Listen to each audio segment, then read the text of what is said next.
La Revolución Pingüina del 2006 fue sin lugar a dudas el movimiento estudiantil que marcó un hito para la educación chilena. El alcance masivo de esta revolución, el impacto social que produjo, la capacidad de dar voz a quienes jamás fueron escuchados, es lo que nos motivó para presentarla como un movimiento de la resistencia estudiantil en el sistema educativo chileno. Los conceptos que utilizaremos en este análisis partirán de la base de la teoría de la resistencia de Henri Giroux versus la teoría de la reproducción propuesta por Bourdieu. Ambos autores manifiestan de maneras diferentes cómo se producen las relaciones dentro de la escuela. Para Bourdieu, la escuela sería una reproductora de las desigualdades y de la hegemonía de las clases sociales dominantes. Para Giroux, la escuela tendría una oportunidad transformadora, debiendo considerarse la educación como una práctica política donde las personas tienen capacidad de agencia y de producir el cambio.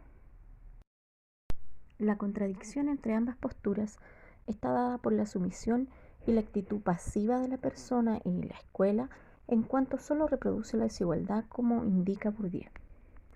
Por otro lado, Giroux nos habla de la capacidad de agencia de movilización y acción que esta misma persona tiene para oponerse a esta reproducción mediante la resistencia a la misma. La Revolución Pingüina del 2006 para nosotras es un claro ejemplo de resistencia. Todo partió un 26 de abril, cuando el Liceo Carlos Cauciño de Lota amaneció tomado, en demanda de mejoras de infraestructura. Esto dio pie para que otros liceos se manifestaran con diversas solicitudes. Los estudiantes, por primera vez, se organizan de manera masiva. Estudiantes del Instituto Nacional se toman el establecimiento el 19 de mayo y el 30 de mayo se produce el llamado a paro nacional de estudiantes secundarios. Las exigencias eran claras.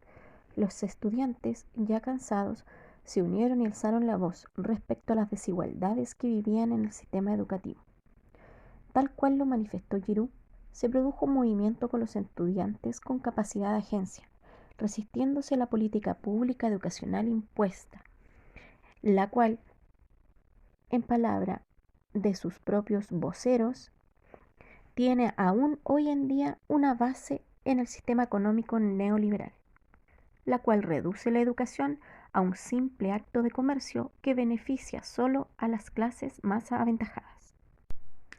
Las demandas incluían PSU gratuita, pase escolar todo el año, fin de la LOCE, fin del lucro y la desmunicipalización de la educación.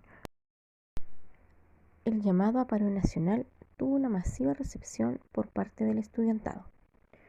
Las voces de miles de estudiantes se hacían escuchar en marchas sin autorización, por lo cual la represión por parte del Estado dejó ver ese arbitrario cultural que se impone, como nos indicaba Bourdieu, en el uso de la fuerza pública de parte de los gobernantes para someter a los estudiantes.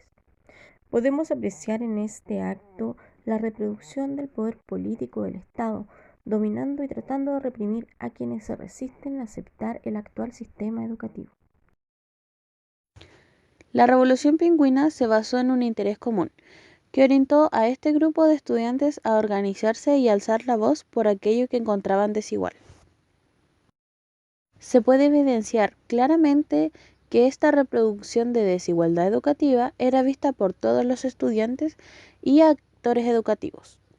Solo faltaba la valentía y la resistencia de un liceo para motivar y accionar una transformación. Demostrando su capacidad de agencia, los estudiantes se organizaron a nivel nacional. Su objetivo era disminuir la brecha social en la educación, exigiendo una educación de calidad y sin fines de lucro. Sin lugar a dudas, uno de los actos de resistencia más masivos en la historia del país.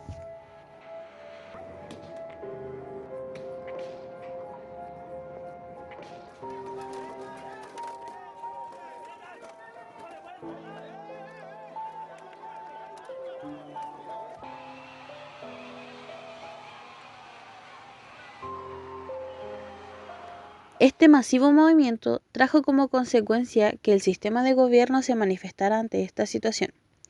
La presidenta en ese entonces, Michelle Bachelet, cumple con varios puntos de la petición de los alumnos. Anuncia que el pase escolar puede ser utilizado durante todo el año. También que se lanzará la beca para el pago de la primera PSU, siendo que ésta sea gratis. Además, la creación de un consejo asesor presidencial para la calidad de la educación.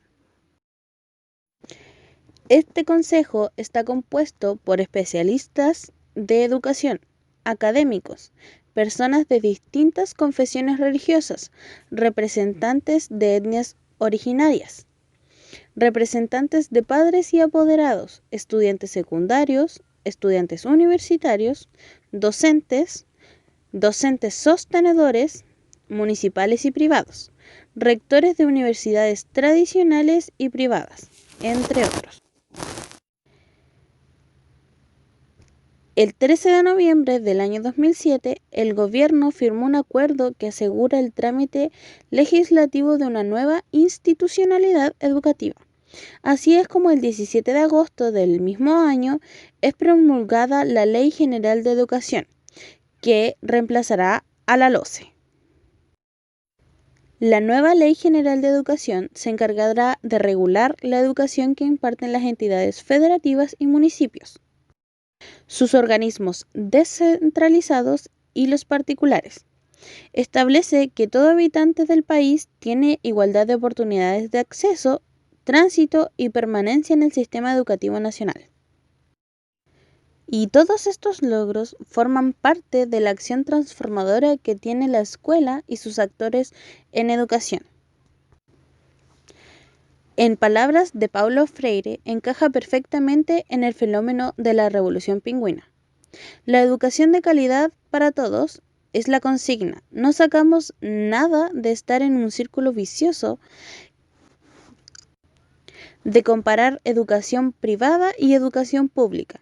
El sistema debiese ser capaz de que esta educación sea de calidad para y hacia todos, independientemente de la clase social.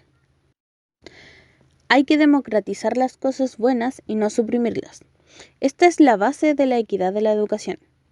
Este movimiento obtuvo como gran logro el acceso a la gratuidad universitaria para los más vulnerables y el cambio en la ley educacional, dos hitos muy importantes que nacieron de la resistencia de los estudiantes secundarios ante la desigualdad. En nuestro rol como psicólogos debemos orientar al movimiento, al cambio y a la transformación, empoderando a los actores educativos, especialmente a los estudiantes, practicando la ética y la solidaridad en pos de crecimiento conjunto de toda la comunidad educativa.